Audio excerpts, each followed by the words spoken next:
So this has been requested by my YouTubers, from my Rumble people, that you guys want me to do longer form, one-hitter, deep dives into one particular topic at a time, along with all the short form stuff and the lives that we've been doing, which is awesome. So today is all about fatigue and putting a different spin on it and looking for, well, why can't we produce enough energy in the first place? So first, fatigue is everywhere, and this may be the number one complaint that I see seeing patients.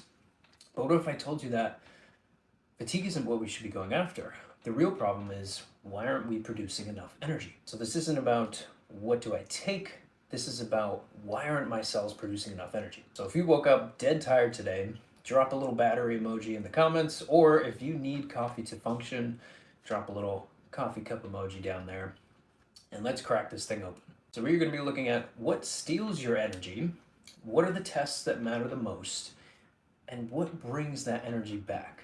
So first we have to reframe fatigue. And does fatigue actually exist? I think we should stop treating fatigue as the primary problem and instead look after the results of why we can't produce enough energy. And why is that energy being inhibited? So energy, strength, and vitality to sustain physical and mental activity is measurable and explainable, but fatigue is just a subjective label. And we have all had a week where you could sleep however long you want, you're still gonna wake up dead tired. So would you rather slap on a band-aid or fix this problem for good? Okay, so if fatigue is not the core, then what does steal energy? And the first real big block that we're gonna jump into is anemia. And anemia is really common, especially in young cycling females. Especially if iron in the blood is adequate, you can still have low ferritin.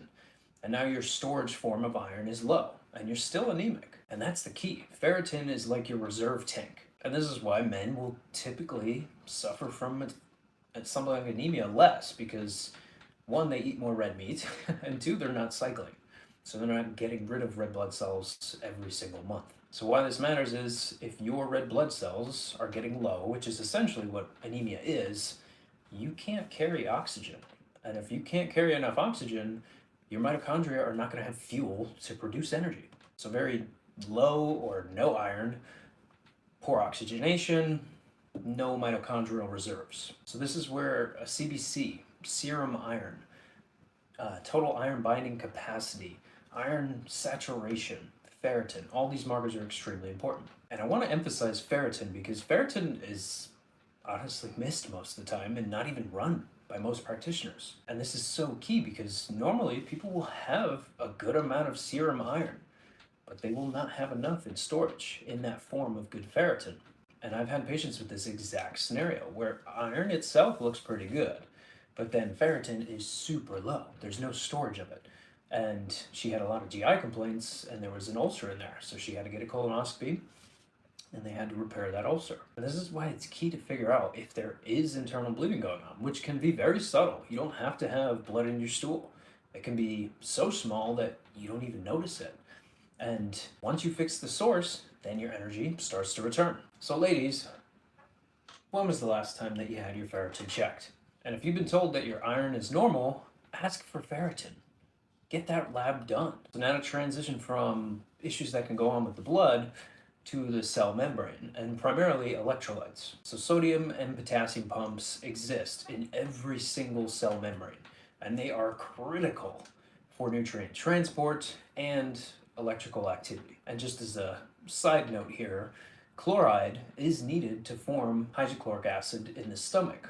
So if you're on a proton pump inhibitor, that can block acid and be another reason for fatigue. Now the crazy part about electrolytes is that potassium in particular, you can only look at on a CMP potassium, and what you're looking at in that lab is only 2% of potassium in your body because 98% of it is inside your cells. So the best way to go about this is to pay attention to the RDAs, or the recommended daily allowance of potassium, which per day it's 4,000 to 4,700 milligrams a day. And I don't know a single person getting that much potassium a day. And to put this into perspective, to get this from vegetables, you need 7 to 10 cups a day just to meet that requirement. That is unrealistic for most people. And your best source for food is beet greens, actually.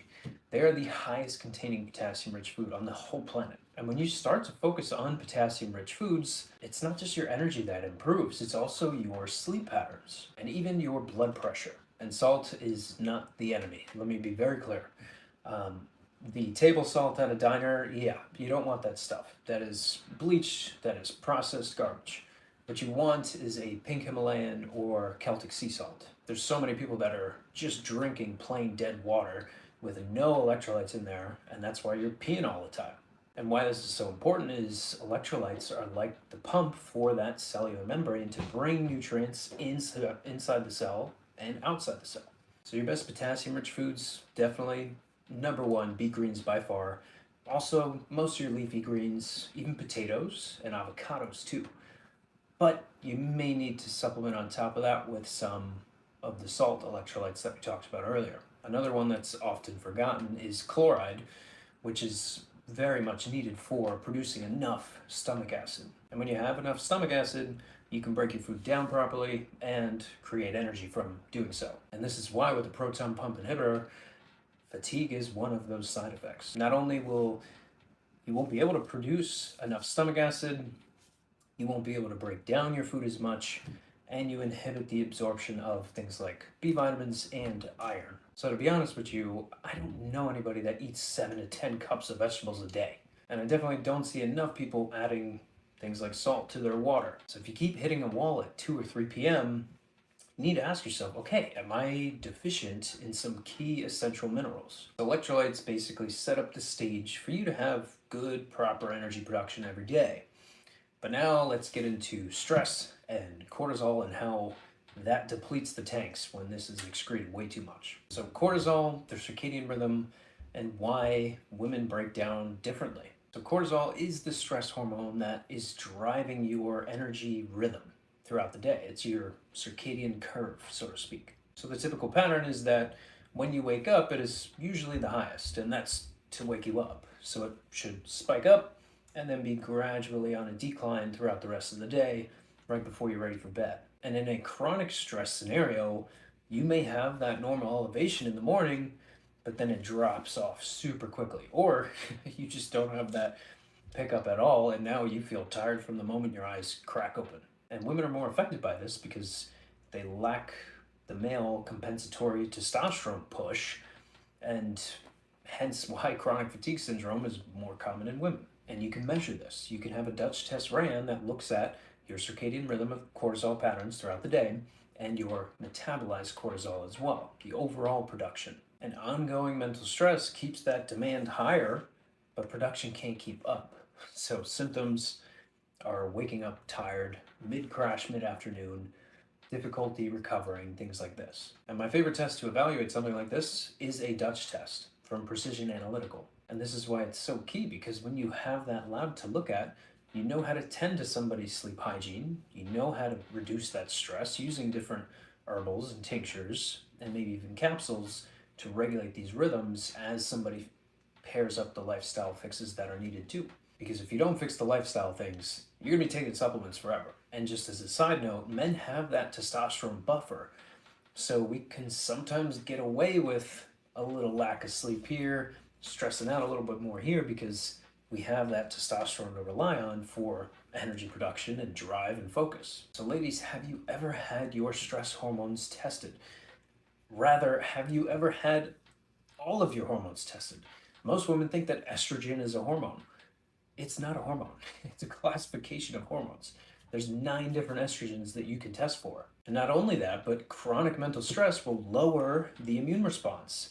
So now, the Epstein-Barr, the cold sores on your lip, the small viral infections that keep coming about and beating you down, which are another reason for fatigue, start to creep up because that chronic stress over time is now affecting the immune response. So now, viruses, CRP, chronic inflammation. And Epstein-Barr is everywhere. Most people have it, but it only flares when the immune response is compromised, when the immune response is suppressed. If anybody here has had mono, you know you are extremely fatigued. But Epstein-Barr virus alone doesn't make you sick. It is your lack of immune response that leads to that sickness because you can't adapt to that scenario. So now diets that are very high in sugar, you're going to suppress that immune response even further. And what do you do when you're stressed out? You don't eat salads. You eat sugar. And now you end up chronically inflamed, which chronic inflammation is a huge factor for ongoing fatigue. So looking at a marker like CRP is so key to know if this is taking place inside your body. So whether it's Epstein-Barr virus or any latent or dormant virus, when they flare, your immune function will suppress. And now when it does, fatigue can run crazy. This is why I like occasionally checking out a viral panel on somebody to where you have not just EBV, but 11 to 12 other viral infections that can take place, and a lot of people have them too. It's just that they're mainly dormant because your immune response can typically tackle these things. So it's not all the time that somebody has viruses that are chronically creeping up on them and kicking their butt, but it's when you start to pair that viral overload with a chronic stress response, and now we're also inflamed and our CRP is creeping up and up. And honestly, when it's over 1, I start to see things come down the road, whether it be in the GI, whether it be related to food, related to these viral infections. CRP is a key marker to look at. So you stress out, you eat some sugar, you miss some sleep, our immune response drops, and lo and behold, now we get a reactivated virus. And now you're fatigued. So viruses and inflammatory triggers are huge, but let's dig even deeper to these things. So sleep, bedtimes, exercise timing. Women need 8 to 10 hours of sleep. Men, we can kind of get away with 7. I would like to see us get 8, but it's because when women don't get enough 8 to 10 hours to build up hormonal reserves, now they're going to be massively fatigued there too. So ideally, bedtime should be 9 to 10 p.m. It's the night owl habits that people get into that flips that circadian rhythm around and now lead to downstream hormonal havoc. And the best window to exercise in is probably mid to late morning. It's the nighttime workouts, 7 to 9 p.m., that can also throw off your circadian rhythm.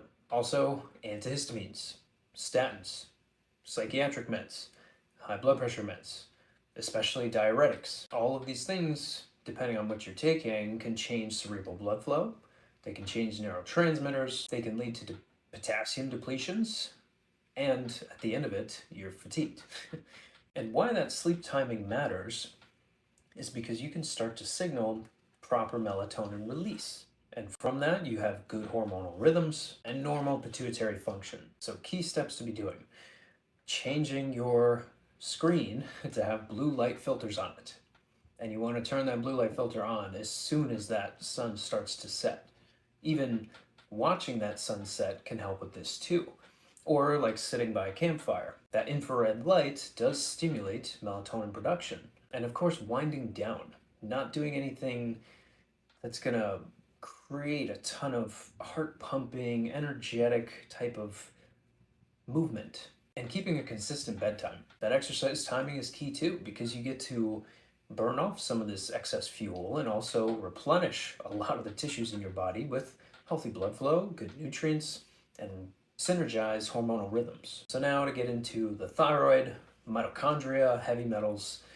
Thyroid testing is so incomplete with what I see on people. All the things that, honestly, what's mainly done is just a TSH marker. We still need T4, both free and total.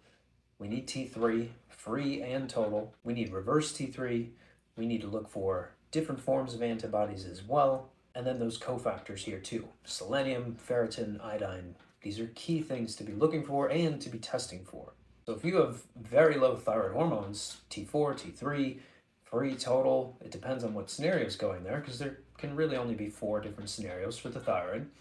But if you have low thyroid hormones and you're anemic or have a very low ferritin, boy, we got an energy problem. And heavy metals. So mercury, cadmium, lead, these are known mitochondrial toxins. Just like excess copper is a major mitochondrial toxin. And isn't there a form of birth control where you have a copper, what is it, IUD? installed. And typically, copper IUDs get a good rep because they're non hormonal forms of birth control. But that copper leaches into the body. This disrupts estrogens, let me correct that, along with mitochondrial damage too. And now you are at an energy loss. So this is why it's key to be getting a full thyroid panel so that you can look at, okay, is this production that is the issue? Conversion? Is this an autoimmune response? Or is there interference going on blocking something in this process so that you can produce and convert enough of these hormones? And for heavy metal testing, these can be done through hair analyses. Some of them can be done through blood work, but and then typically urine testing is how you go about testing heavy metals. And our big piece of this that is controllable does come back to food structuring and avoiding toxins. So let's hit what to avoid, what to test for, and what to be asking your doc. So foods, fats, practical tests, and where's my energy? So let's do this. So hydrogenated fats and processed foods start to gum up cell membranes and create cellular inflammation. And a practical list of initial labs to be doing would be something like ferritin with your iron or anemia panel, a CMP to look at those sodium and potassium pumps, along with chloride, your CBC that goes along with that, CRP, a possible viral panel, a possible thyroid panel, looking at cortisol production and overall conversion, maybe even heavy metals or food allergy testing. And if needed, you might have to do a stool test. And because fatigue is so complex, you may need to do one or two of these labs to figure out, okay, where is this energy block coming from in the first place? I do not expect you to go and get all of those labs done. It's going to cost you a lot of money. And for initial food guidance, avoid the fake food. Just eat real food.